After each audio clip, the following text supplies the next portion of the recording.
está. Y... no me equivoco, es este.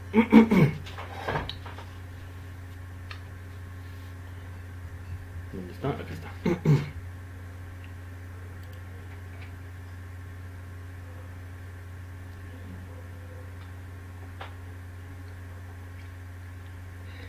Bien. Ayer les estaba hablando un poco de los antecedentes históricos de estas teorías del átomo, sobre lo que se estaba desarrollando a lo largo de la historia. Les explicaba que habían descubrimientos que se han estado dando a lo largo de los años. No solamente en esa etapa fue la química, fue la biología, fue la física, entre otras, que se han desarrollado con la historia.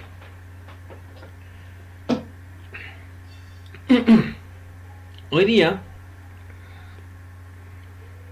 vamos a hablar un poco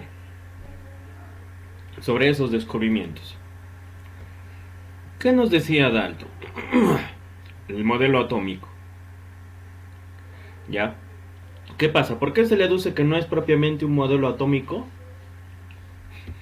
Porque lo que sucede es lo siguiente. Dalton decía que el átomo es indivisible, indestructible e impenetrable. Eso decía Dalton. ¿Ya? ¿Por qué le dicen que no es precisamente un modelo? Porque solamente estaba describiendo las características, pero no habló del comportamiento, no habló de otras cosas. Bien. ¿Sí? Las tres Is, dijo Dalton. ¿Cuáles son las tres Is? Indivisible, indestructible e impenetrable. ¿Ya? No nos olvidemos, esas tres Is. Thomson. ¿Qué dijo Thomson? Thomson dijo lo siguiente. Me olvidé de enviar esto. Permítame, voy a... ya está, así mejor, porque si no se va a ver.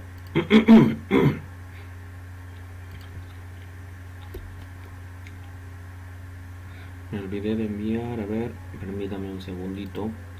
Taratatán.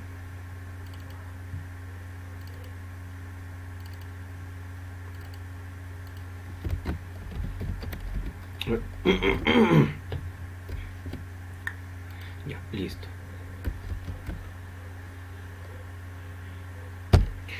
Ahora, para Thomson, el átomo, entonces hablábamos de un cuerpo circular, él decía, según la teoría definida, en el cual estaban incrustadas pequeñas partículas. ¿Ya? Habían algunas partículas que estaban incrustadas en su modelo. ¿Por qué le llaman el modelo atómico de Thomson? Porque él sí definió ciertas cosas. Él fue el primero que habló acerca de un núcleo, ¿ya? Pero él creía que el modelo, ¿cómo se llama el que estoy explicando? Thomson, ¿ya? No se olviden, así se escribe Thomson. El segundo modelo atómico.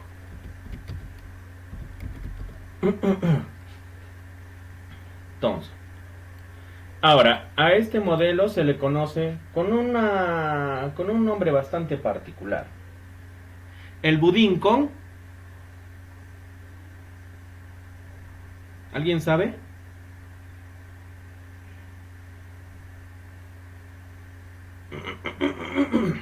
¿No? ¿Nadie? El budín con...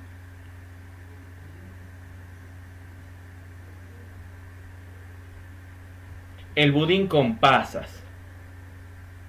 ¿Ya? El budín es la masa, el núcleo. Para él existía una masa en la cual estaban incrustadas ciertas partículas. ¿Ya? Y estas partículas él según lo que había definido, eran los electrones. ¿Cómo eran los electrones? ¿Qué carga tenían entonces? ¿Qué carga? ¿Qué carga tiene el electrón?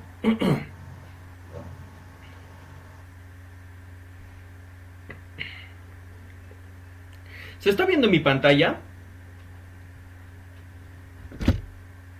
Sí, profesor. Ahí se me escucha. Sí, también. Ya. Porque como no pienso que no me estaban escuchando, por eso es que no me responden. Entonces, ¿qué carga tiene el electrón? El electrón tiene carga negativa. Ya, las cargas negativas eran esas que estaban incrustadas ahí. Ya, entonces, ¿qué cargas estaban incrustadas? Los electrones. ¿Ya? ¿Cómo se le conoce? Como el modelo del budín con... Uy. budín con pasas. Ya haz de cuenta un panetón, así, imagínate una masa, el budín con pasas.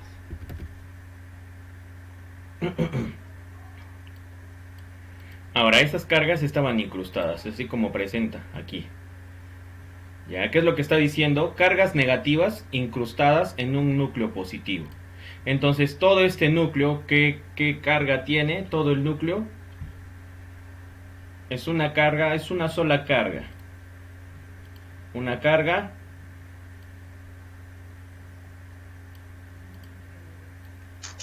positiva. Ya todo el núcleo, o sea, todo lo que está fuera de esas pasas, ese era el núcleo. Entonces fue el primero que habló del núcleo atómico.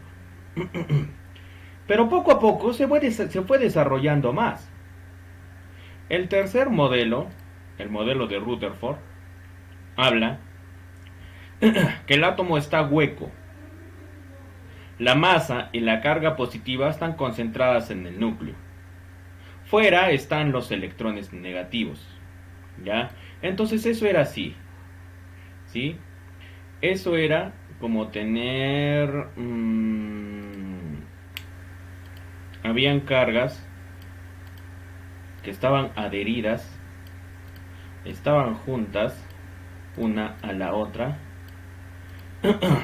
así como existían otro tipo de cargas que también estaban adheridas. ¿Ya? Aproximadamente. Bien. Ahora, todo esto todo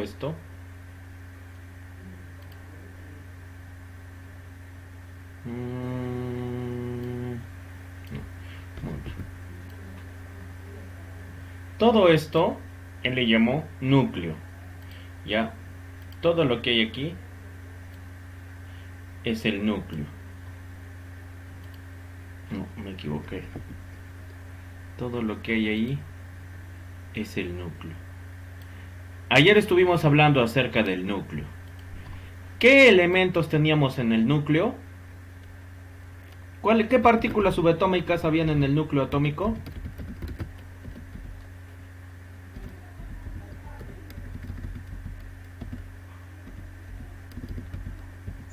¿Qué partículas, profesor? Así es.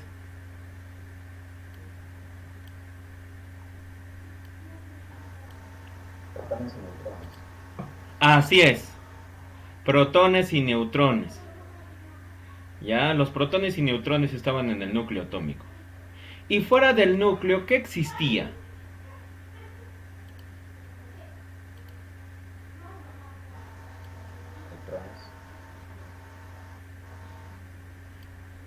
¿Se acuerdan o no se acuerdan? Uy.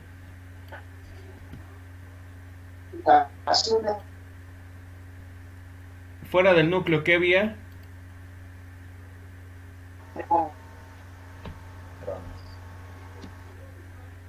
¿Cómo? Los electrones. Los los electrones. Ya, los electrones. No se olviden, Ya, lo que le llamábamos corteza era el núcleo atómico. ¿Ya? Y lo que está fuera del núcleo atómico, ¿qué era? Algunos le ¿El llaman... panel? Así es. ¿Cómo le llaman a esto? Nube electrónica. Ya no se olviden. Nube electrónica. Que son los que están rodeando.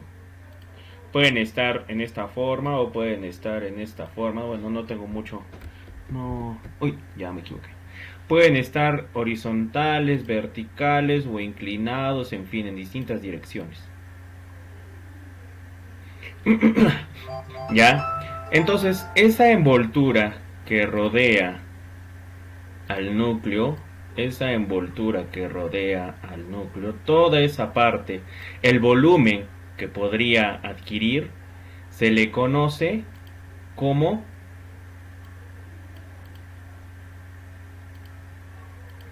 nube electrónica. Ya, nube electrónica. ¿Hasta ahí tienen alguna pregunta, duda?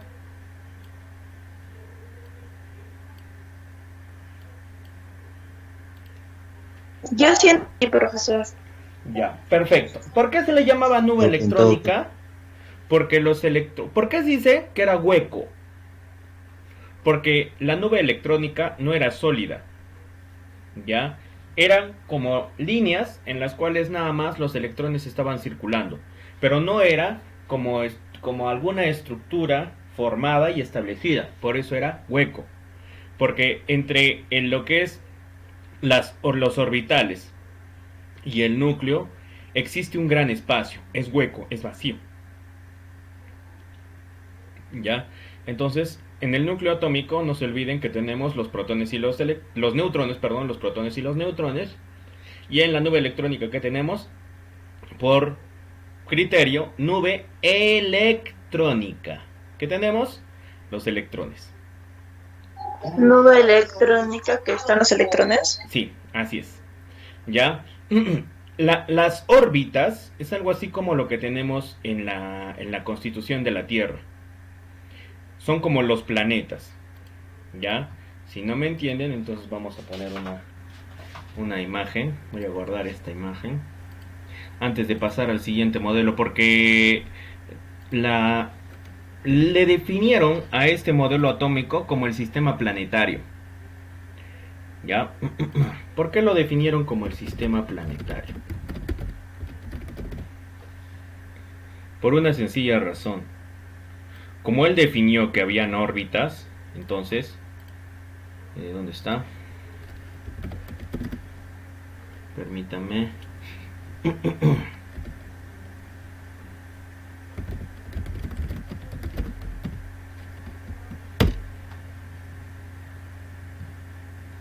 Ya ahí vamos a volar un poco. Veamos un modelo tridimensional. Este podría ser. Este sería más atractivo. Entonces nosotros tendríamos lo siguiente.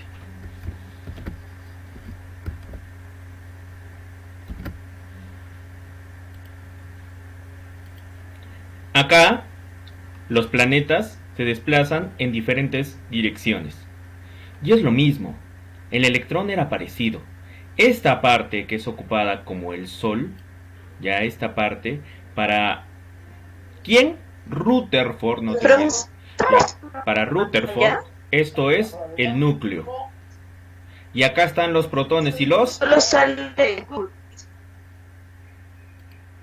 ¿Cómo? Que en la pantalla sale Google. ¿Está compartiendo otra cosa? A ver, permítame.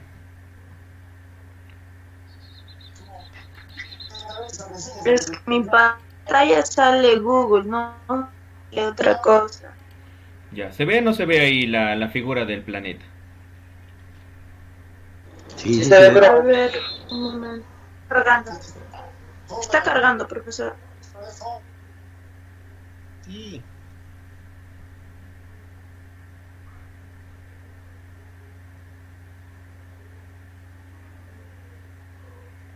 ¿Se ve o no se ve?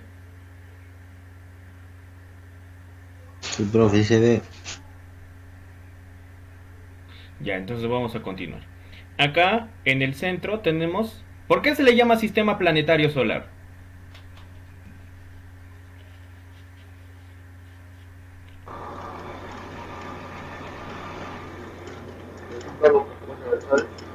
Porque los planetas giran alrededor del Sol. Por eso se le llama sistema planetario solar. ¿Ya? Y hace referencia al modelo atómico de ¿quién? De Rutherford. Rutherford, ¿qué decía? Que existía un centro. ¿Cuál era ese centro? El núcleo atómico. Y ese núcleo atómico, ¿qué elementos tenía? Protones y electrones. En cambio, la parte externa, así como esto es, había un gran espacio, un gran vacío. Y los electrones tenían diferentes órbitas, las cuales tenían diferentes longitudes, diferentes tamaños. Parecido.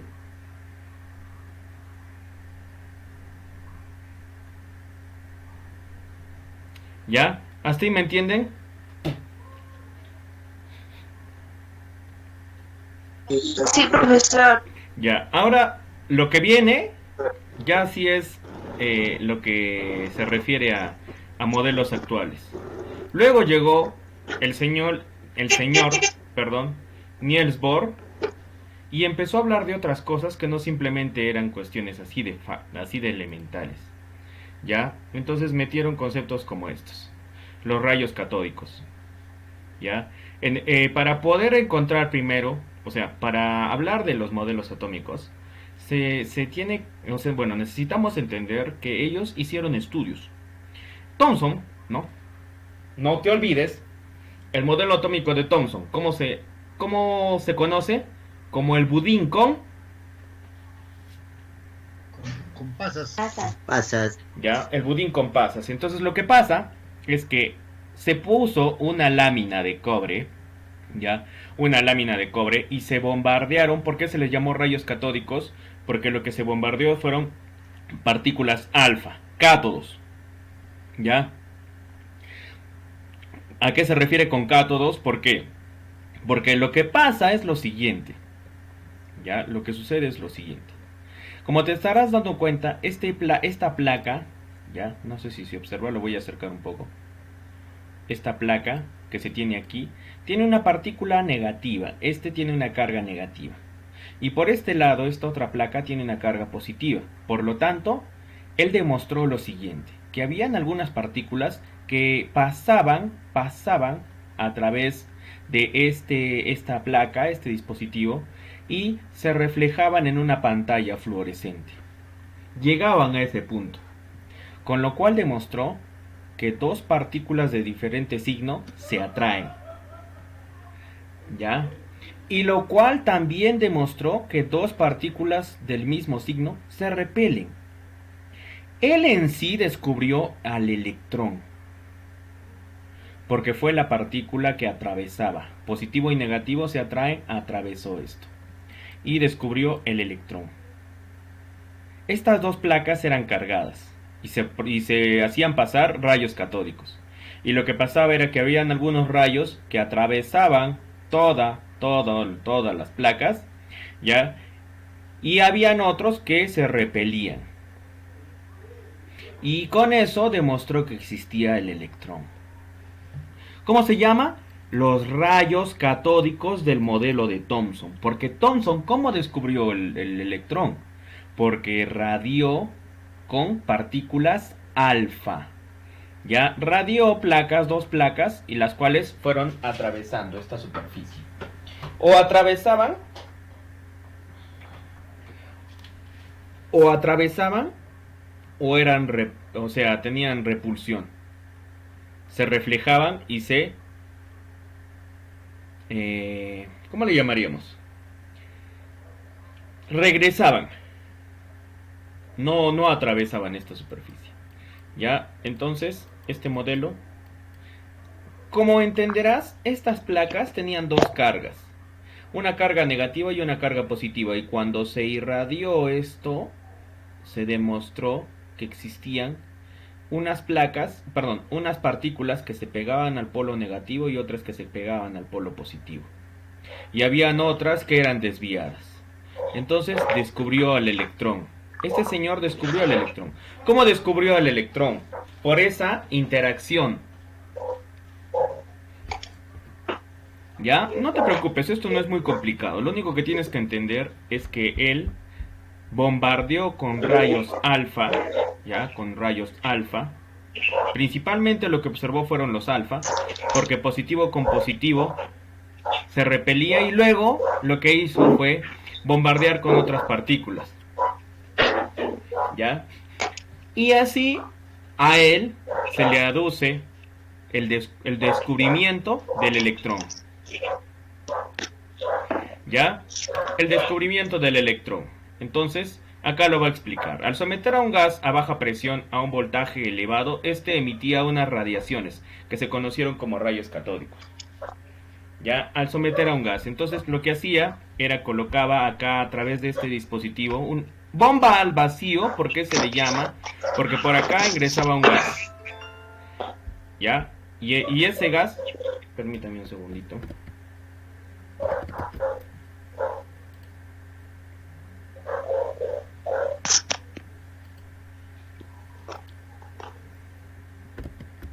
¿Ya? Ese gas era el que contenía esas partículas. Entonces, ese gas tenía baja presión, a un voltaje emitía unas radiaciones. Luego, se observó que los rayos catódicos eran partículas negativas que se desviaban hacia el polo positivo de un campo eléctrico con gran energía cinética, con gran movimiento. La relación carga-masa de los rayos catódicos es la misma, independientemente del gas. O sea, no importa lo que suceda, siempre se iba a dar prácticamente la misma reacción. Y por último, se propuso que estas partículas deberían estar en todos los átomos. Thomson los llamó electrones. Y como fue el primero que los llamó, es el descubridor de los electrones. ¿Ya? El descubrimiento del protón. Entonces, ahora, Goldstein ¿ya? Utilizó cátodos perforados. ¿Qué son cátodos? Los cátodos son como placas que tienen una carga positiva. Los ánodos tienen una carga negativa. Todos estos dos son como estructuras de metal que tienen esa determinada carga. Por ejemplo, ¿cómo se aplica este método a la actual situación? Cerro Verde, si no me equivoco, Toquepala también produce cátodos de cobre. ¿Ya? Tú que estás allá en ustedes que son de ITEP Moquegua, allá en Toquepala, lo que pasa es lo siguiente, ¿ya? Y te explico eso. Somos de ahí, loco. Son de ahí. Pero, bueno, ya, están matriculados en Moquegua. ¿O no? Bueno, ya. El puerto es en Hilo tenemos la refinería de... No me acuerdo, en Hilo también hay... Sauder. Refinería y fundición. Así es, de Sauder. Ya, este modelo no se olviden, el modelo de Rutherford. Pero vamos a llegar poco a poco a través de los descubrimientos. Vamos a borrar aquí, vamos a disminuir esto. Vamos a ampliar acá. No, este no. ¿Dónde está? ¿Qué iba a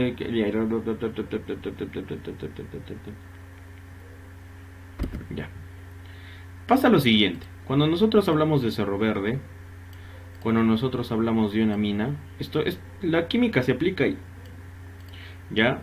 En Cerro Verde se tiene... Es algo así como...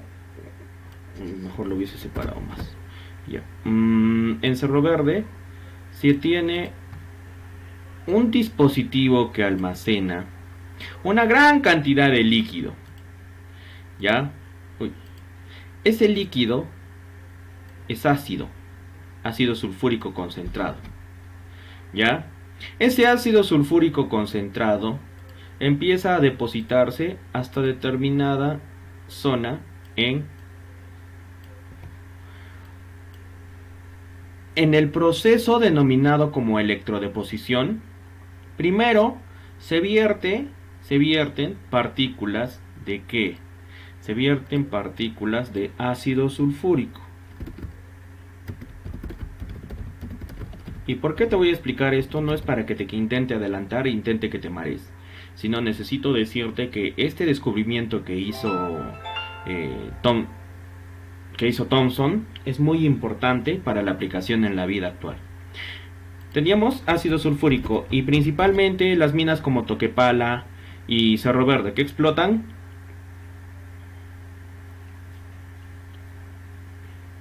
Cobre. Ahora, el cobre, su símbolo, Cu, ¿sí? Y acá voy a introducir ya un término que lo voy a decir más adelante, pero que es necesario que lo mencione ahora. El cobre, al ser un metal, pierde electrones. Los dona. Los metales tienen ciertas características. No quiero mencionarlas todas. Una de ellas es que pierden electrones.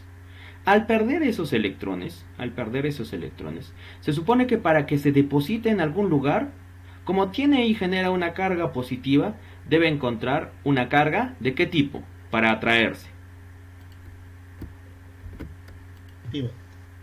Así es, una carga negativa. Y esa carga negativa, ¿quién se la va a entregar? El ácido sulfúrico.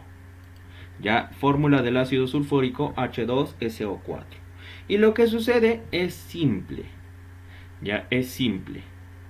Lo que va a pasar es que este elemento que hay aquí se divide, se separa, y lo cual va a generar, como está perdiendo dos hidrógenos, va a generar dos cargas negativas. Ya va a generar dos cargas negativas. Estas dos cargas negativas se van a atraer con dos cargas positivas. ¿Y eso dónde es que se va a depositar? Se va a depositar en estos como especie de placas. Una placa se conoce como ánodo y la otra placa se conoce como cátodo. Que es lo mismo que decía Thomson. Rayos catódicos. Y lo que pasa es que estas partículas se van a depositar en el ánodo, pero luego de un proceso, este se va a transformar y se va a convertir en un planchón. Pero es casi el mismo ejemplo. Si Thomson no hubiese descubierto el electrón, no tendríamos ahora electricidad, porque no tendríamos metales que la transmitan. Y no se había podido avanzar hasta ese punto. Ya, espero que no se hayan mareado, pero lo que te quería explicar era eso, ya que todo esto de química tiene una aplicación en algún momento. Ahora, luego pasamos al descubrimiento del protón. Utilizando cátodos perforados en tubos de descarga, además de los rayos catódicos, Goldstein descubrió unos rayos positivos procedentes del ánodo, que llamó rayos anódicos o canales. ¿Ya? En este caso, la relación carga-masa de los rayos canales no es la misma, sino que depende del gas del que procede. En cualquier caso, la masa era muy superior a la de los electrones. ¿Ya? Entonces, lo que pasa es que ahora, el rayo, lo que estaba pasando, era que él no simplemente se quedó con la carga negativa, él fue un poco más allá, intentó buscar otra carga, y encontró la carga positiva. Descubrió unos rayos positivos. Thomson descubrió los rayos negativos, los rayos catódicos, ¿ya? Y Goldstein, ¿qué descubrió? Los rayos positivos, los rayos anódicos o canales, ¿ya? ¿Y cómo se llaman? ¿Cómo les llamó? Protones. Así es. Los protones, que son las partículas positivas, procedentes del gas más ligero, el hidrógeno, él utilizó. ¿Y sabes por qué? Porque es el elemento más, o sea, de todos los gases, es el gas más liviano, cuya carga coincidía con la carga del electrón. O sea, cuando se hizo la medición de la electricidad, del voltaje que estaba atravesando, y es que toda la ciencia va de la mano, ahí tiene que ver el descubridor de la energía eléctrica. No fue necesariamente, se le aduce o se dice que Edison fue el descubridor de la bombilla, pero Edison no fue el descubridor, en sí fue Tesla, ¿ya? Si él no hubiese descubierto eso, Rutherford y Thomson nunca habrían descubierto estos electrones ni protones, porque no habrían sabido eso de la carga positiva o negativa. ¿Ya? Ahora, esa carga coincidía con la carga ¿de quién? Del electrón. Era igualita, solamente que positiva. Uno tenía una carga negativa y el otro tenía una carga positiva. Las cargas de otros rayos canales eran múltiplos de la del protón, por lo que supuso que deberían ser partículas con varios protones unidos. Entonces, aquí entramos un poco a lo que es la masa. Mientras más masa tenía el átomo, más rayos canales generaba, más protones tenía. Y esas estaban unidas. ¿Sí? ¿Hasta ahí estamos bien? ¿O ya volaron? Sí, profe, vamos bien. Ahora, el neutrón. Sí, pero ¿Sí? ¿Vamos bien? Ya. El neutrón. sí. Rutherford observó que la suma de las masas de los protones y la de los electrones de un determinado átomo no coincidía con la masa atómica. ¿Ya? ¿A qué se refiere con postuló? ¿Qué es un postulado? Entonces, antiguamente, no sé si alguna vez habrás observado cómo hacían las reuniones en los antiguos científicos. Por ejemplo, en esto se ve en la película, incluso ni siquiera los antiguos, ¿ah? Si ustedes han visto la película La teoría del todo, si no me equivoco, la vida de ¿cómo se llama este señor? Ay, se me fue. Ay. Es un científico que hace poco ha fallecido, que no podía desplazarse ni podía moverse, pero sí podía, o sea, hablaba a través de una, es como una Stephen tablet de Hawking. computador. ¿Cómo? Stephen King. Stephen Hawking. Stephen Hawking, ¿ya? Ellos, o sea, los científicos, ¿cómo hacían sus postulados? Hacían algo así como lo que le llaman una reunión, ¿ya? No recuerdo cuál era el nombre, pero se juntaban los científicos más representantes. Y lo que hacían era, el que quería postular algo, tenía que demostrarlo. No era simplemente que lo decía, lo tenía que demostrar. Entonces, este descubrimiento, ¿por qué nadie más se lo robó? Bueno, nadie más le pudo quitar este descubrimiento, porque él lo demostró al público. Entonces Rutherford observó esto. O sea, ¿cómo midieron las masas? Desde años incansables e inmemorables, tenían elementos, así sean, no como la balanza electrónica, pero tenían elementos que demostraban la masa. Imagino, ¿no? Que estamos hablando de 1932, estas balanzas hechas como de estas pesas que se intentaban balancear. Entonces él observó que la masa del protón, la suma de la masa del protón y del electrón no coincidía con la masa que tenía todo el átomo. Entonces él dijo, no puede ser que solamente sean dos partículas, debe existir algo más. Y él hizo postulados. Cuando son postulados es porque son teorías. Las teorías todavía no se han demostrado, hasta que después lo descubrió. Este elemento, como ya se había descubierto una carga positiva y otra carga negativa, entonces había un elemento que no tenía carga, pero que sí tenía peso, que sí tenía masa, y que poseía una masa parecida a la del protón, y que también estuviera ubicada en el núcleo. Es así que descubre. Pero ¿cómo? ¿Cómo lo descubre? En sí él hizo los postulados. Pero Chadwick, ¿quién es Chadwick? Es otro científico, el cual empezó a hacer un estudio. Ya acá lo dice. En las primeras reacciones nucleares, Chadwick detectó esta partícula. Y la denominó, ¿cómo la denominó? Neutrón. Así es. Entonces, Thomson descubrió el electrón. ¿Quién descubrió el protón?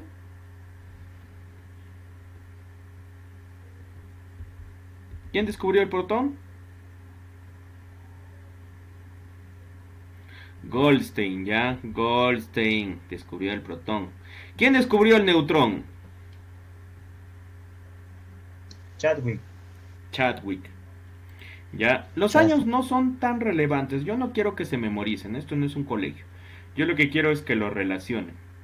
¿Ya? ¿Y por qué estoy explicando todo esto? Porque en la primera parte estamos hablando del átomo, de la materia y todo lo demás. ¿Ya? Si no hablamos del átomo y de la materia, cuando pase a lo que es reacciones químicas, cuando pase a los elementos de la tabla periódica, no me vas a comprender tal vez muchas cosas. Ya es importante que entiendas estas cosas, como mínimo. Entonces tenemos tres partículas subatómicas importantes. ¿Ya?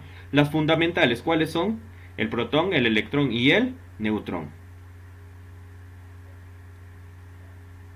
¿Ya? El protón, el electrón y el neutrón. Y cuyas cargas y cuyas masas fueron definidas en estos números. ¿Y cómo hicieron ellos para descubrir tan pequeñas cargas o tan pequeños valores de masa? Lo que hacían era calcular matemáticamente. Ellos no tenían tanta tecnología, ellos lo que hicieron fue calcular matemáticamente. Hacían sus estudios mediante derivadas, integrales y todo ese tema. ¿Ya? No quiero que memorices esta tabla, lo único que quiero que entiendas es, primero, que el protón tiene una carga positiva, acá le faltó el signo, pero se sobreentiende que es positiva, y que el electrón tiene una carga negativa. Que la masa del protón y la masa del neutrón son aproximadamente iguales. Ya, la masa del protón y la masa del neutrón son aproximadamente iguales. Pero ¿cuál es la diferencia y dónde está el detalle? Ojo, no mires el número que hay acá arriba. Ya, porque si tú ves el 10 a la 27, tú vas a decir, profe, pero la carga, pero la masa del electrón es más grande, pero mira que es un negativo. O sea, se está dividiendo, es como que hubieran, no sé, miles de millones de ceros que están dividiendo a estos números. Mientras menor sea el número, mayor es la masa, y mientras mayor sea el número negativo, menor es la masa. Entonces el electrón tenía la menor masa y el protón y el neutrón tenían la mayor masa. Más o menos, ya, el electrón tenía, a ver, para decir un neutrón o un protón en función de un electrón era 20.000 electrones hacían un protón, aproximadamente en esa relación. Aproximadamente, no te estoy diciendo que sea así. Para que entiendas que era mucho más el peso o la masa que tenía un protón y un neutrón que un electrón. ¿Ya? Vinieron luego más resultados y más resultados y más resultados. Hablamos de los rayos X, ya, luego hablamos de la radioactividad, luego hablamos de lo que es la masa, la penetración, la radiación electromagnética. Y esto porque, ¿sabes por qué es importante todo esto? No te voy a mencionar, o sea, no te voy a hacer que memorices todo esto, sino que yo quiero llegar a lo que es esto no tanto. Esto, los espectros atómicos, ¿dónde está? El modelo de Bohr. Esto quiero llegar, ¿ya?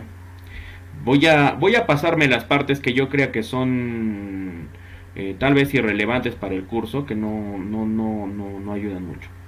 Entonces los rayos X se producen en conjunto con los rayos catódicos. No poseen carga, ya que no se desvían al pasar por campos magnéticos. Tienen gran poder penetrante, atraviesan con facilidad las vísceras, no los huesos, pero sí las vísceras, e impresionan placas fotográficas, ¿no? Cuando te sacan una placa, ¿cómo te sacan una placa? ¿Qué utilizan?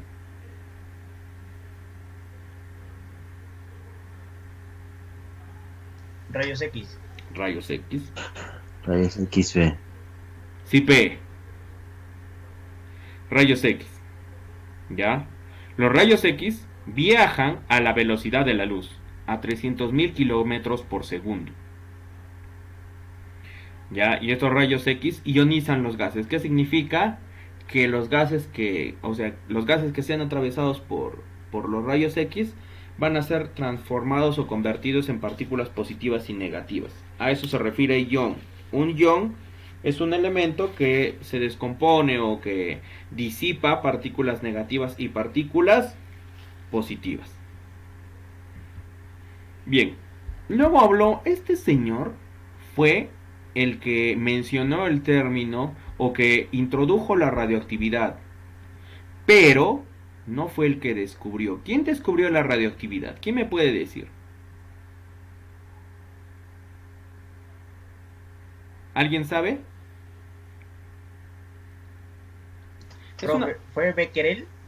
No, es una mujer. Bueno, en sí la descubrió una mujer, pero eran un par de hermanos. Marie Curie. Así es. Curie. Marie y Pierre Curie fueron los que descubrieron la radioactividad. Pero ¿qué pasó? Que Becquerel la utilizó. O sea, Marie y Pierre Curie ya la habían descubierto, ya sabían que existía la radioactividad. Ya años más adelante es que Albert Einstein estudia la radioactividad para crear la bomba atómica. Eso es otro tema. Ya acá solamente quiero hablarte de la radioactividad para entender que existían varios tipos de partículas, rayos. Entonces, lo que hizo Becquerel fue con radiaciones similares a la... O sea, mediante el uso del uranio, ¿ya? Él no descubrió la radioactividad. Lo que usó fue un elemento. ¿Cómo se llama ese elemento? Uranio. El elemento uranio es radioactivo. ¿Qué significa? Que si nosotros bombardeamos con electrones, con rayos al uranio, es tan pero tan inestable que puede desprender una gran cantidad de energía. Los elementos radioactivos son bastante inestables. Ya hace poco, bueno, no es hace poco, pero hace no mucho, hablábamos de una historia internacional en la cual había explotado, si no me equivoco, una planta, o sea, hubo un problema en una planta nuclear. ¿Y cómo es que existen las plantas nucleares? Gracias a Marie y Pierre Curie. Pero esto, ¿para qué le sirvió a Becquerel? Porque él demostró que habían radiaciones que eran similares a los rayos X, pero que eran emitidas por el uranio. Eran muy ionizantes y penetrantes. Entonces él habló de 3: rayos alfa, rayos beta y rayos gamma. Los rayos alfa, él demostró su carga y demostró su masa. Los rayos beta de la misma forma y los rayos gamma de la misma manera. Los rayos gamma principalmente tienen una gran onda. Los rayos beta lo que tienen son producto de la descomposición. Y los rayos alfa, en cambio, lo que tienen es una gran masa. Los rayos beta no tienen masa. Los rayos gamma, si no me equivoco, tampoco. Ya, él descubrió los rayos alfa, o sea, él habló. Fue el primero que dijo los rayos alfa, beta y gamma. Y acá está, ¿cierto? Entonces, por acá tienes. ¿Quién tiene mayor masa? Gamma es este símbolo. Beta es este símbolo. Y alfa es este símbolo. Mayor masa. Los rayos alfa tienen mayor masa. ¿Y quiénes tienen el mayor poder de penetración porque tienen la mayor onda? Los rayos gamma. Y eso se contempla en lo que es la energía, la velocidad, la frecuencia. Esto no quiero meter tanto el tema porque este curso esta carrera no se dedica a lo que es análisis de laboratorio. Si fuera así, yo hablaría un montón de estas cosas. Ya, acá tenemos distintos tipos de radiaciones y su onda. Y simplemente es cuestión de entender que los rayos alfa tienen la menor onda de penetración. Sin embargo, las ondas de radio y así sucesivamente iban aumentando en sus ondas de penetración. Ya, ahí fue donde descubrieron las ondas y todo lo demás. ¿Qué es un espectro electromagnético? Es aquel que emite o absorbe una sustancia o una fuente de energía. ¿Por qué es importante esto? Porque si ellos no hubiesen descubierto estos temas, tal vez no tendríamos ahorita ni una pantalla ni un televisor a colores. ¿Por qué? Porque ellos analizaron los espectros de luz visible. Y esta tecnología es la que se aplica para transformar los haces de luz en colores. Y aquí los tienes. Por ejemplo, hay un ejemplo sencillo. Cuando te das cuenta, si en alguna oportunidad riegas una zona y te das cuenta de la reflexión que tiene la luz en el agua, en algunos casos se forma un arco iris por la reflexión de la luz en el agua. Como el agua es transparente, transmite o permite que toda esa luz pase. O sea, todo ese rango de colores atraviesa el agua. Ya dice, el espectro electromagnético es el conjunto de radiaciones electromagnéticas que emite o absorbe una sustancia o fuente de energía. En el caso del agua, por el agua atraviesan esas ondas. La fuente, ¿cuál es la fuente? El sol. Y produce estos colores: rojo, anaranjado, amarillo, verde, celeste, azul, si no me equivoco es fucsia, negro. Ya no me acuerdo qué otros colores tiene incluso es creo verde claro, verde oscuro y no me acuerdo cómo es, pero es la representación del arco iris. Si no se hubiese descubierto ese espectro electromagnético, o sea, si no hubiesen existido esto que Röntgen, ya, Röntgen, Becquerel, Maxwell, tienes a Rutherford, tienes a Thomson, tienes a ¿quién más está? Niels Bohr, entre otros, no tendríamos ahora luz. Ya todo en algún momento tuvo sentido. Claro que ahora es un poco complicado entenderlo. Yo no quiero hablarte de esto porque esto es una fórmula química o matemática. Solamente mencionarte que ¿cuál es la velocidad de la luz? 300.000 kilómetros por segundo. ¿Y eso por qué fue importante y por qué tuvo que descubrirse? ¿Quién descubrió la velocidad de la luz? Si no me equivoco, lo descubrió Albert Einstein, si no estoy mal. Él es el que habló de esto de la onda, de la luz y todo el tema. ¿Y por qué fue importante? Porque así se pudo comparar con otros rayos, con otros haces. Ya actualmente hacen otro tipo de investigaciones, estos patas como Stephen Hawking, como no sé si sabías, Brian May, el guitarrista de Queen, es un importante, bueno, después de que falleció, ¿no? Freddie Mercury ya no, creo que ha hecho unos cuantos presentaciones, pero como él solo, o sea, como guitarrista y como músico nada más. Pero Brian May es un importante científico para la NASA, si no lo sabías, dato curioso. De verdad, no te estoy mintiendo por si acaso. Yo, aparte de que sea rockero, porque soy rockero de corazón, eso no tiene nada que ver, pero él es un importante científico que ha dado una gran cantidad de ponencias o de conferencias en la NASA. Incluso si tú buscas esto de History o Discovery, ahí lo vas a ver. Si es que en algún momento empiezas a hablar de los astros, de lo que es la astronomía, él va a estar ahí. Él es un importante científico, es bastante respetado para la NASA y para muchos. Bueno, ya hemos hablado del espectro electromagnético. De ahí vino Planck. Lo que te voy a decir nada más es como algo así rápido, ¿ya? Porque esto, si te hablo de estos patas, de repente ahí sí vuelas, ¿ya? ¿Qué pasa? Que estos señores, ¿ya? Voy a hablarte de los nombres al menos. Ya voy a hablarte de los nombres. Maxwell y Planck, lo que hicieron fue descubrir, o sea, no simplemente hablar de las partículas subatómicas, sino ya metieron el tema de lo que hablaba Albert Einstein, de la relatividad y todo eso, pero no simplemente llevado a lo que es lo macro, o sea, lo que tiene un gran tamaño, sino habló del movimiento hablaban del movimiento en las partículas. Es por eso que estos patas hablaban de la energía que tenía una relación con una constante que él descubrió, ¿ya? Y que en ese caso solamente hablaba de la absorción de ¿qué? De esos haces de luz denominados fotones. Fotones, ya no van a escuchar mal. Fotones. Y él descubrió el efecto fotoeléctrico, que habla de la reflexión y de la refracción de la luz. ¿Sí? Vamos a pasar esto, ya, esto también, porque eso no tanto. Ahora, también hubo un descubrimiento sobre el espectro. Un espectro, ¿a qué le llamaron un espectro? Para descubrir eso del efecto fotoeléctrico, tenían un tubo con hidrógeno, mediante unas placas, ¿ya? Le irradiaron luz. Y se dieron cuenta que a través de un prisma se reflejaba la luz en diferentes ondas y eso generó colores. Ya, el prisma era algo así como una pirámide.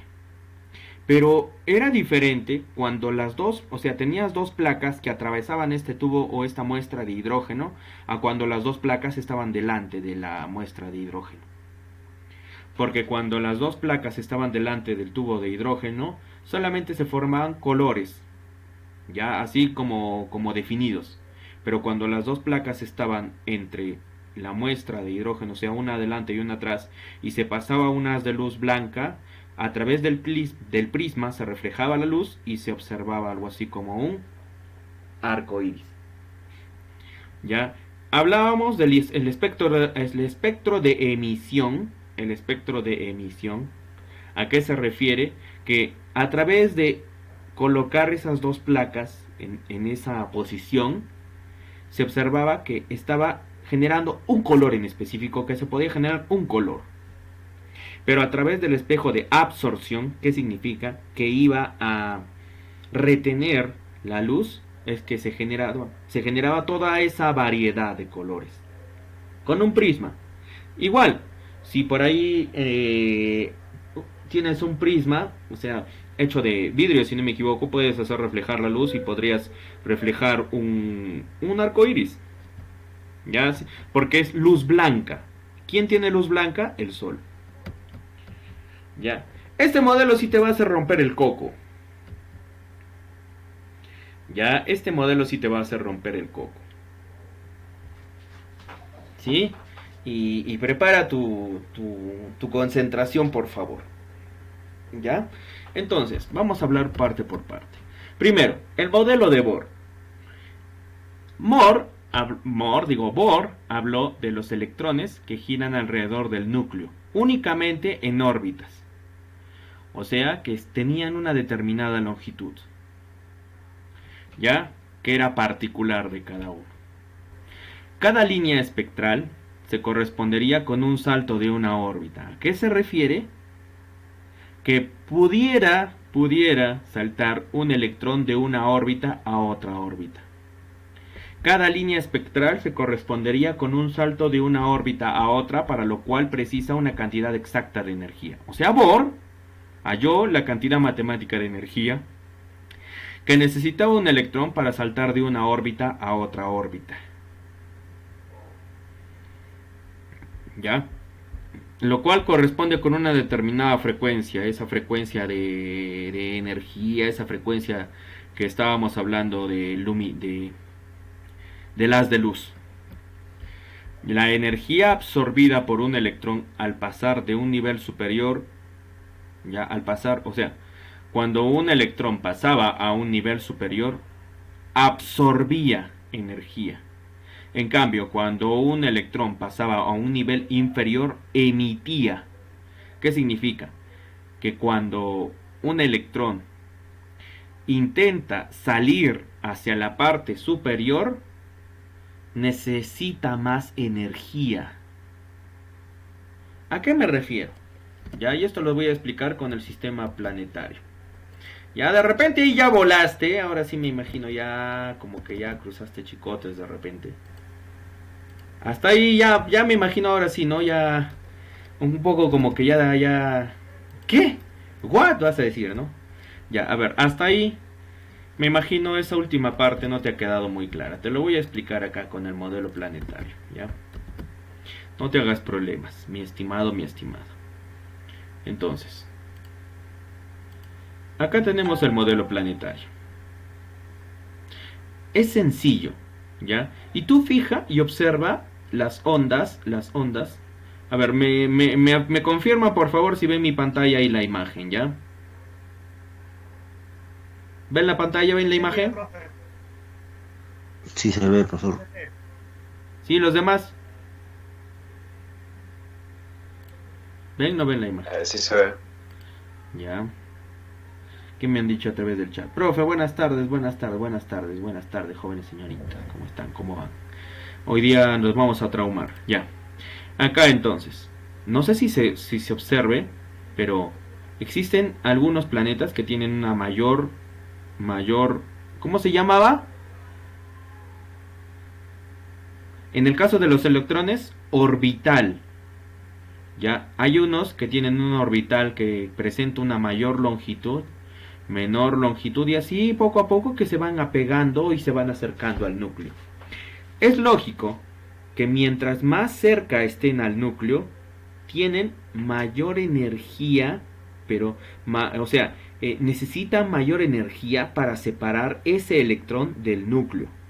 Para intentar que ese electrón se pierda es más difícil cuando está más cerca y su onda es más pequeña, a cuando su onda es más larga. Es como hablar de las parejas. Cuando la pareja tiene, por motivos de trabajo, uno de ellos trabaja acá en Perú y otro trabaja en España, la atracción, la fuerza de atracción, ¿es mayor, es menor?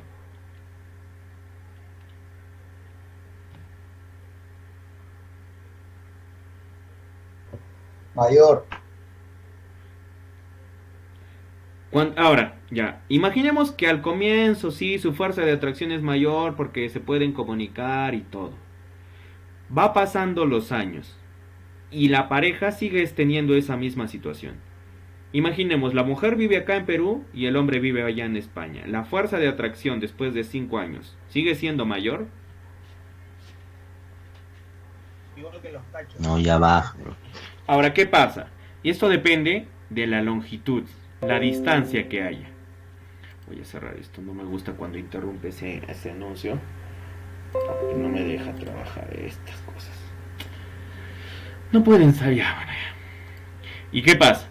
Que mientras más lejos esté el electrón, el orbital está más lejos y hace que el electrón se aleje más del núcleo, su fuerza de atracción hacia el núcleo es menor. Por lo tanto, este electroncito fácilmente se puede ir, se puede perder este electrón. En cambio, cuando el electrón está más cerca al núcleo, es más difícil que lo pierda. El elemento que quisiera quitar ese electrón va a tener que utilizar mayor fuerza, mayor energía. ¿Ya? ¿Y a dónde iba con ese comentario? Entonces, exactamente es a esto. Por lo tanto, yo quiero que entiendas algo. Si este elemento, un elemento que va a saltar de un nivel que tiene una menor onda a un nivel que tiene mucha mayor onda, va a necesitar mayor energía. Por lo tanto, absorbe energía. Absorbe toda la cantidad de energía que pueda para saltar al siguiente nivel que tiene mayor longitud de onda. Y así sucesivamente hasta que salte al último nivel. Si pudiera saltar al último nivel. Pero si es al revés, un electrón que tiene una gran onda, un gran orbital, va a saltar de un nivel superior a un nivel inferior, desprende energía, libera energía, porque tiene tanta energía que cuando salta a un nivel inferior no necesita mucha energía y la libera. ¿Me entendiste o no me entendiste?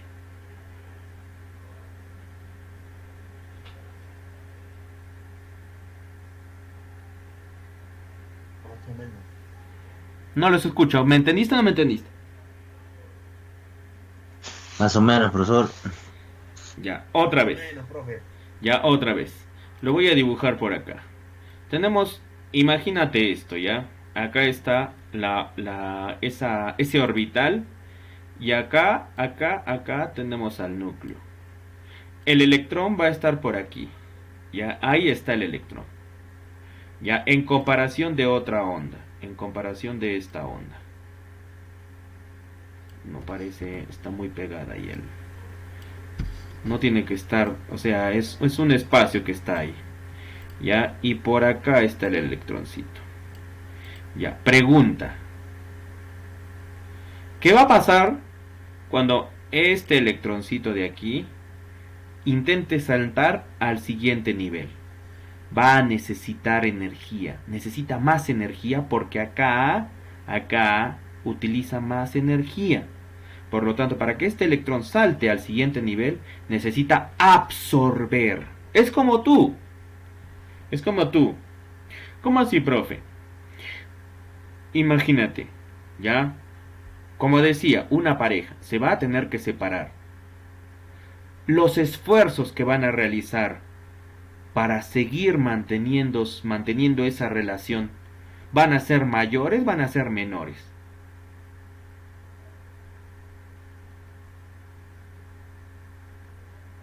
Cuando la pareja, o sea, un miembro de la, o sea, mujer u hombre, se va a España.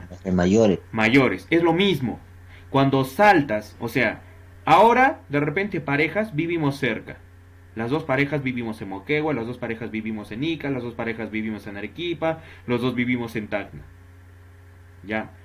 Tomando en cuenta la actual pandemia, ¿qué va a pasar si es que uno de ellos no vive en la misma región con esa persona? Tal vez vaya a necesitar mayor energía, mayor esfuerzo para llegar a ese nivel, a esa longitud, a esa distancia. Parecido. Ahora, ¿qué va a pasar cuando este electrón intente llegar a una zona donde está más cerca al núcleo? Va a necesitar mayor, menor energía.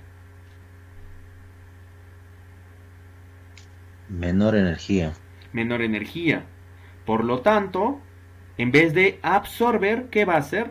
Va a liberar. ¿Por qué? Porque tanta energía que ha acumulado aquí, que ya no la necesita toda. En vez de absorber, ¿qué va a hacer? Va a liberar energía. Ya, no sé si me entendiste, no sé si te quedó claro. Ahora sí. ¿Me entendiste? Un 85, profesor, un 85%. Ya, pero ahí estamos, en pie de lucha. ¿Alguien ya se durmió, ya se jateó alguien? Profesor, una duda, el núcleo es el Sol, ¿verdad? Sí, sí, el núcleo es, en este caso, el núcleo es el Sol, pero es lo mismo. O sea, es como hablar de los planetas. El núcleo de un átomo es la parte central. Y esas órbitas por las cuales pasan los planetas es lo que pasa con el electrón. Tiene diferentes órbitas que tienen diferentes dimensiones. Mientras más larga sea el tamaño de la órbita, mayor energía va a necesitar. Mientras más pequeña, menor energía porque está más cerca al núcleo. Y no necesita hacer mucho esfuerzo para mantenerse ahí, en esa posición. En cambio, mientras más alejado esté, va a necesitar mayor esfuerzo. ¿Entiendes o no me entiendes? Ahora sí, ahora sí. Ya. Ya. ¿Los demás cómo van? Más o menos, profe. Señoritas, comentarios. Ahí va. Sí, ya le mucho con.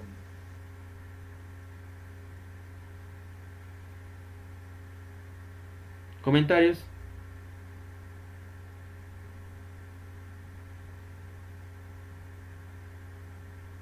¿No? ¿Nada?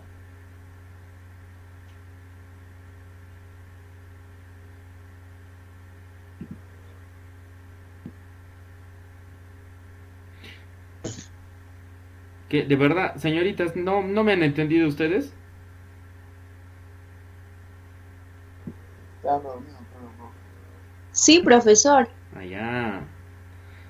Así ves, así. No se preocupen, o sea, no me entendieron algo, pregunten nomás, ¿ya? Vamos a continuar entonces. Ya, el modelo de Bohr, ¿con qué tiene que ver? Con esas ondas.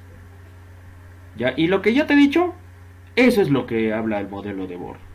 Principalmente de la energía, solamente que te lo va a decir, o bueno, lo dice en términos más científicos, que no son así tan sencillos de entender. Yo te lo he explicado, como te decía, yo no necesariamente te voy a hablar de esto nada más, de lo que dice la química. Yo te tengo que poner, o sea, yo tengo que utilizar otros ejemplos.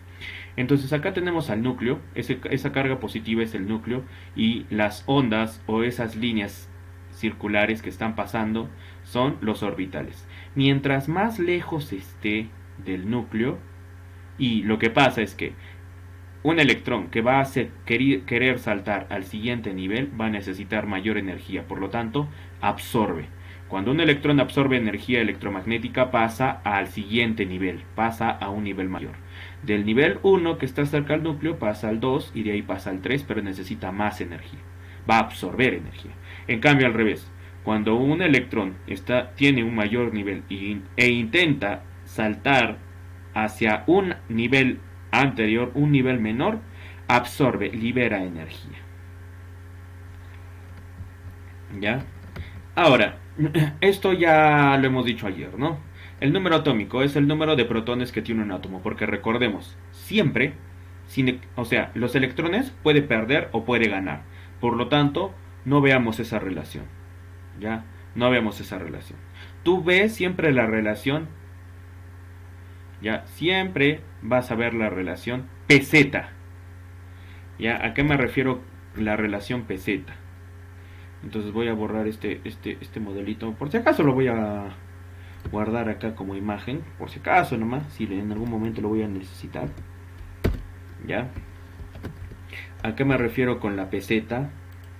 Entonces, siempre existe una relación entre el número de entre el número de protones y el número z. Siempre va a existir una relación. ¿Cuál es esa relación? Que el número de protones siempre va a ser igual al número atómico. Siempre, sin excepción. Recuerda que P solamente se cumple, o sea, el número de protones es igual al número de electrones y eso es igual al número atómico solo cuando el elemento es neutro. Ya, y ahorita vamos a hablar de eso. Pero siempre el número de protones es igual al número atómico. Es el número de protones que tiene un átomo. Es distinto de cada elemento. El número atómico es el lugar que ocupa en la tabla periódica. El número másico, que era el número de masa, cuánto pesa. Los isótopos son átomos del mismo elemento que difieren en número de neutrones. Tienen el mismo número atómico, pero no tienen el mismo número de neutrones. ¿Ya? El número másico es la cantidad de protones y de neutrones de un núcleo atómico. ¿Ya? Como te decía, ¿no? Ayer, asno. Ya no te olvides eso, asno. La masa es igual al número atómico más el número de neutrones. ¿Y el número atómico qué era? El número de protones. ¿Sí? Acá tienes un ejemplo. Así sencillo, muchachos. Me gustaría que me calculen el número de neutrones de este elemento. Del elemento cloro, que tiene masa 37 y número atómico 17. ¿Cuántos neutrones tiene? 20. 20 neutrones. No te olvides que el número de neutrones es la diferencia del número de masa menos el número atómico. Algunos le llaman número másico. Ya, su masa atómica, perdón, porque no es su masa molecular todavía. Ya son 20 neutrones, ¿cierto? ¿Todos hemos hallado ese valor? Sí. Perfecto. Sí. Profe, sí. Ya, eso, ¿ya? Ahora, ¿cómo hallo la masa atómica? Ayer no te dije esto, pero sí te hablé un poco. La masa atómica es un promedio, se tiene en cuenta el porcentaje de abundancia que tiene cada isótopo. Ayer yo te hablé de los isótopos del hidrógeno, ¿cierto? Hidrógeno, el protio, el deuterio y el tritio. Pero existen otros isótopos. Cada átomo tiene isótopos. ¿A qué me refiero? El carbono tiene isótopos. El hidrógeno tiene isótopos. El uranio tiene isótopos. El manganeso tiene isótopos. ¿Cuál es la diferencia y cómo así se pudo ubicar en la masa atómica? Porque los científicos que armaron, que pudieron crear o que pudieron ordenar la tabla periódica, ellos se dieron el trabajo de verificar cuánto era el porcentaje de abundancia de cada isótopo. Se dieron esa molestia, imagínate, que ahora nosotros simplemente agarramos una tabla y decimos, ¿cuál es la masa? La masa del carbono es 12, ya. ¿Y cómo lo sabes? Tabla periódica. ¿Ya? Masa ponderal se refiere porque hay un promedio. La masa se mide en UMAS. ¿Qué es la UMA? Unidad de masa atómica. Una UMA no es igual a un gramo. ¿Ya? Acá está la relación. Una UMA es casi dividido entre 20... ¿Cómo es?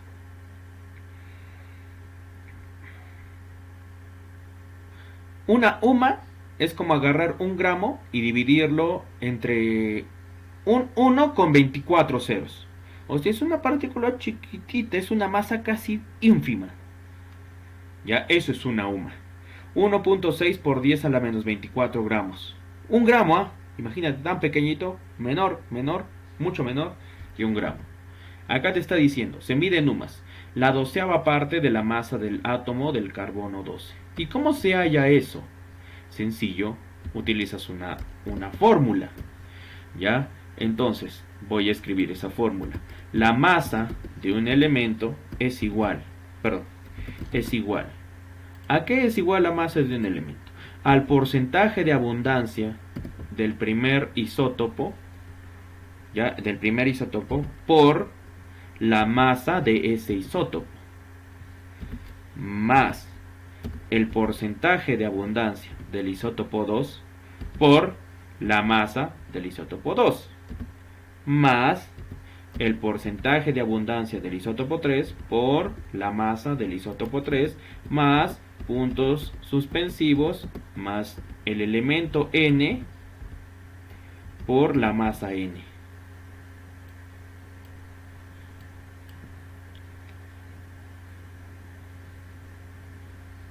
¿Ya? ¿Y qué hago con todo eso? Todo eso lo voy a dividir. ¿Entre qué lo voy a dividir? Entre 100%. ¿Por qué? Porque es el total. ¿Ya? Si no me han entendido así, lo van a entender con un ejemplo. ¿Ya? Entonces, dice, el neón es un elemento químico de número atómico 10.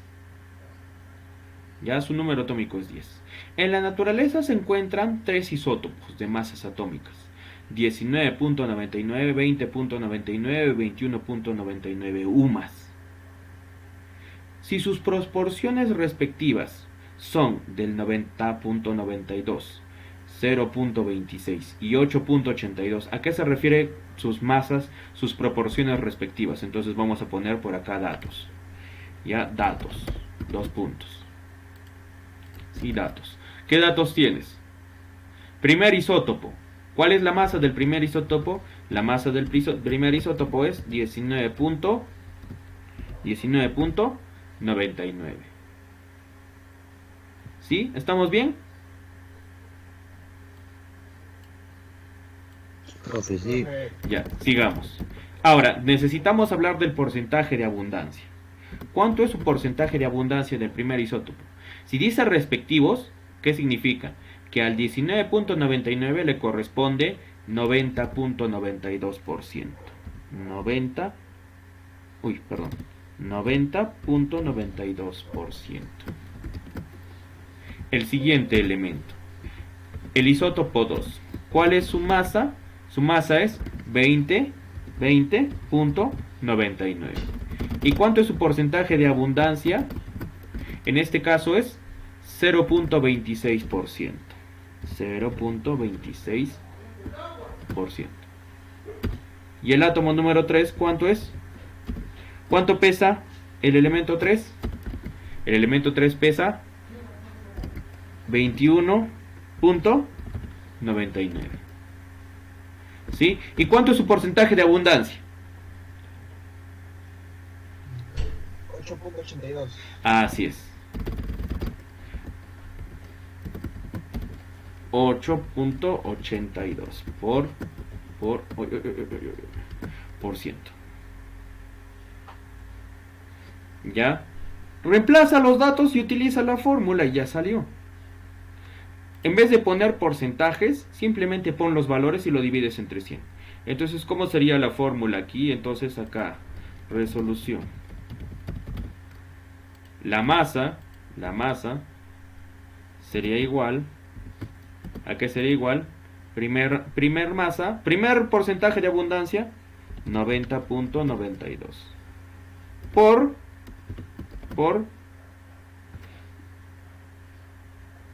19.99, que es la primer masa. X1 por A1. Más, ¿qué le tengo que sumar? X2 por A2.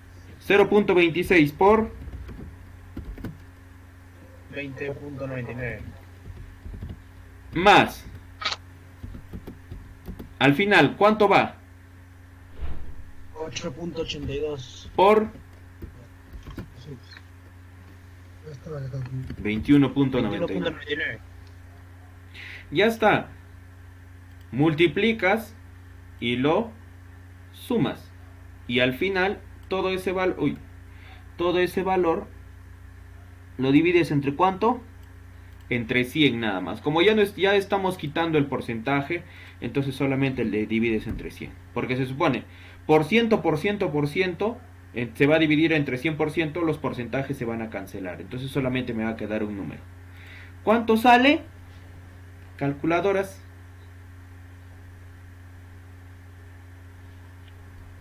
Todos los celulares tienen calculadora, no me van a decir, profe, no tengo calculadora, no me avisó, no me informaron, no me dijo. Estamos sacando. Ya. Vamos a ir por partes, ya me van a decir cuánto sale el primer resultado.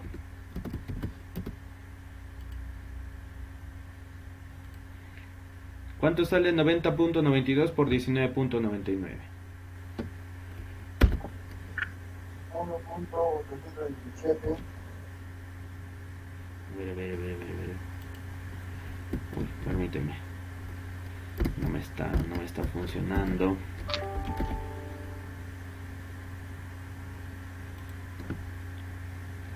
Está, yo voy a hacer más rápido todavía, lo voy a hacer en Excel. Ya, vamos a utilizar acá. Al Profe. fin, dime. Sale 20.18. ¿Todito? Sí, todito, 20.18. A ver. Sí, 20.17, 20.18, está bien.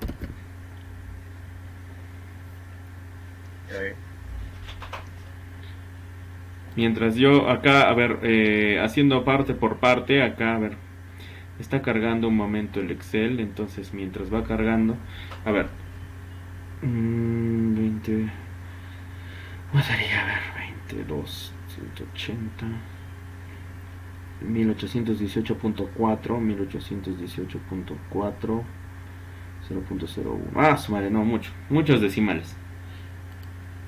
Me muero muerto, ya. A ver, vamos a multiplicar. Igual 90.92 por 19.99. El primer resultado salió así. Sí. Ya. Entonces vamos a copiar ese resultado. 1817.4908 más 0.26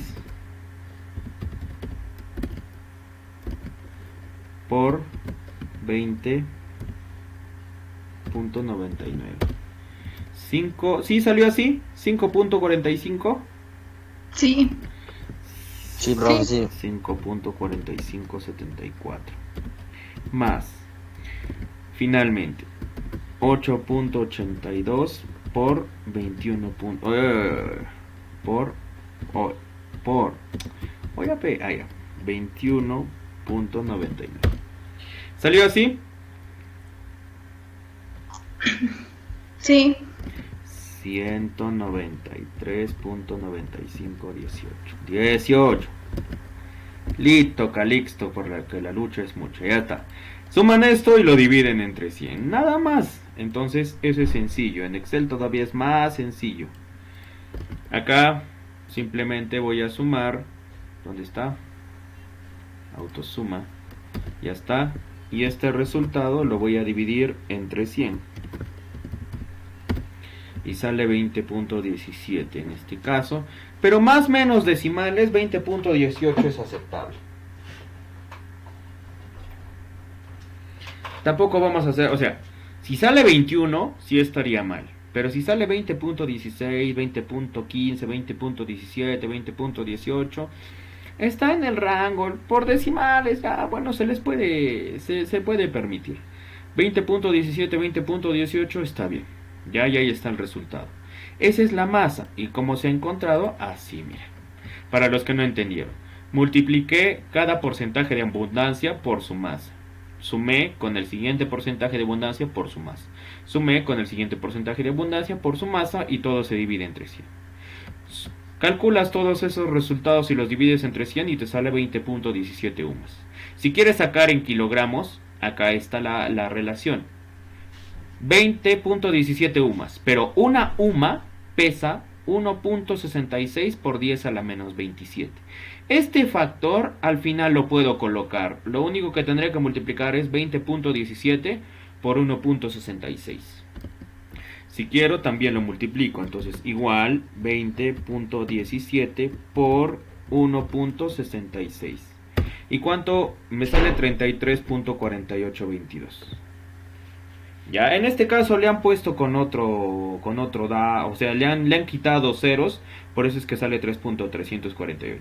Pero si tú me sacas este resultado en kilogramos, simplemente le agregas este valor.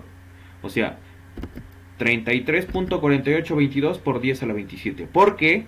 Porque una UMA pesa 1.66 por 10 a la menos 27. Y eso sería un ejercicio. ¿Ahí alguien tiene preguntas?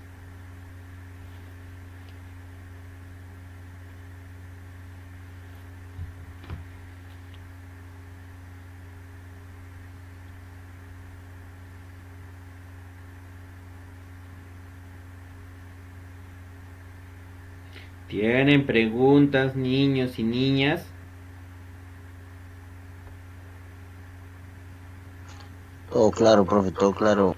Ya, ahora, en química, sí vamos a hacer bastantes, tal vez no así como cálculos que te dejaban de potencias, de cosas así, pero sí van a haber multiplicaciones, sumas, restas, tal vez por ahí una que otra ecuación y ¿qué más? Divisiones. Ya, entonces sus celulares, cuando hagamos clases, si puedes, incluso en alguna oportunidad yo tal vez te diré, ¿dónde estás? ¿En laptop o en celular? En celular, profe, ya. Muéstrame tu pantalla, tus resultados. Y eso no lo voy a hacer como para que, oh, el profe me quiere jalar, no. Sino para que tú me muestres. Si yo quiero saber, ¿estás haciendo o no estás haciendo? ¿Ya? Porque acá no se trata de que hagan 1, 2, 3 o 4 personas. A mí me encantaría, la verdad, que no importa te equivoques, no importa hagas la parte inicial nada más, pero avances. Ya, eso vamos a hacer hasta aquí. No el día de hoy, sino tenemos estos 15 minutos de receso. Ya, en 15 minutos regresamos, 7:45 estamos de nuevo aquí y seguimos avanzando. Ya, muchachos, dense un respiro, si quieren refrescarse, tómense un vaso de agua, mójense la carita y vamos a continuar con esto. De repente la siguiente parte ya no va a ser tan teórica, va a ser un poco más práctica, entonces ya no te compliques tanto con la primera parte y vamos a seguir avanzando. ¿Sí, muchachos? Nos vemos a las 7:45. Listo. Listo, profe. Listo. Regresamos, un comercial y regresamos. Iremos al sistema planetario.